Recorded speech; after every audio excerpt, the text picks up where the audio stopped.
ত্রয়োদশ জাতীয় সংসদ নির্বাচনে কত আসন পেল জিএম কাদেরের নেতৃত্বাধীন রাজনৈতিক দল জাতীয় পার্টি?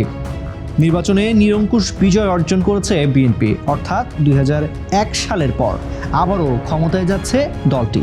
সেই সঙ্গে ভোটের ফল বিবেচনায় বিরোধী দল হচ্ছে জামায়াত। তাহলে জাতীয় পার্টির অবস্থান আসলে কোথায়? নির্বাচনে জাপার ফলাফলই বা কি? বাংলাদেশের নাম্বার ওয়ান স্টিল বিএসআরএম। দেশের স্বার্থে কোনো পক্ষ বিপক্ষ থাকতে পারে না।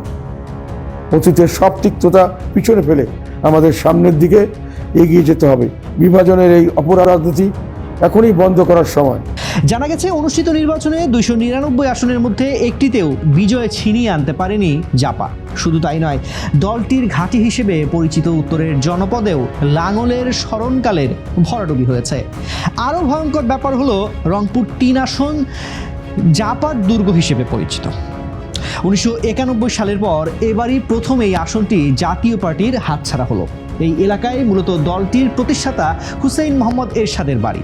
তাই রংপুর 3 এরশাদের পারিবারিক আসন হিসেবে স্থানীয় মানুষের পরিচিত।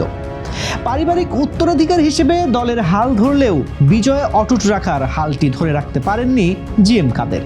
নিজের আসন বাদে অন্য কোনো আসনেও কাউকে বিজয় করে আনতে পারেননি তিনি।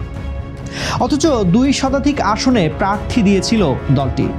সঙ্গত কারণেই প্রশ্ন উঠেছে, দেশের রাজনীতিতে জাতীয় পার্টি যুগের কি অবসান হতে যাচ্ছে, যার মধ্য দিয়ে অল্প দিনের মধ্যে নাম সর্বস্ব দলে পরিণত হতে যাচ্ছে জাপা। 2008 সাল থেকে আওয়ামী লীগের অন্যতম মিত্র ছিল হুসেইন মোহাম্মদ এরশাদের দল জাতীয় পার্টি। শেখ হাসিনা টানা 4 মেয়াদের মধ্যে 3টিতে জাপা ছিল প্রধান বিরোধী দল। আওয়ামী লীগের সঙ্গে আসন সমঝোতা বা জোট গঠন করে দলটি রাজনীতির মাঝে টিকে ছিল।